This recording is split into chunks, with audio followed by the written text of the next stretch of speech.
చివరగా ఒక్క మాట చెప్తున్నా మిత్రులారా, మా మీడియా మిత్రులు కూడా రాసుకోవాలి, చూపియాలి అందరికీ, రాష్ట్రం అంతా మా రైతాంగానికి పంపాలి మీరే.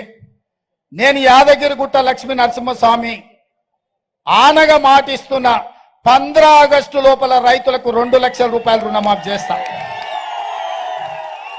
అక్కడి సూర్యుడు ఇక్కడ మొలిసిన ప్రపంచమంతా తలకిందులైనా, ఏది ఏమైనా, ఎవడు ఉన్నా ఎవడు పోయినా 15 ఆగస్టు లోపల 2 లక్షల రూపాయలు రైతులకు రుణమాఫీ చేసే బాధ్యత నాది.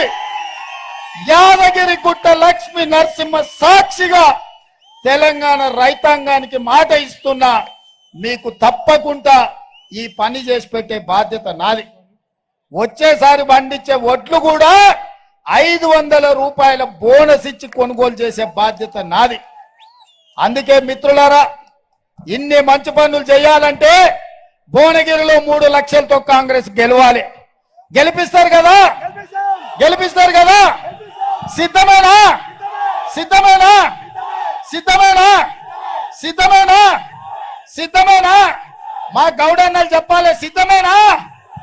సిద్ధమే కదా, సిద్ధమే కదా. జై కాంగ్రెస్, జై జై కాంగ్రెస్. హస్తం గుర్తుకే, హస్తం గుర్తుకే.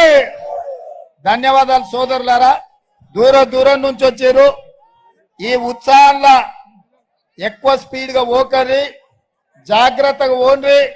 ఎన్నికల వరకు గ్రామాలల్లో కంచేసి బూతుల కాడ కాపలా కాసి గెలిపించండి. మళ్ళా భువనగిరికి వచ్చి మిమ్మల్ని కలిసి మీతో సావధానంగా మాట్లాడతాను తెలియజేస్తూ మీ అందరి దగ్గర సెలవు తీసుకుంటున్నా.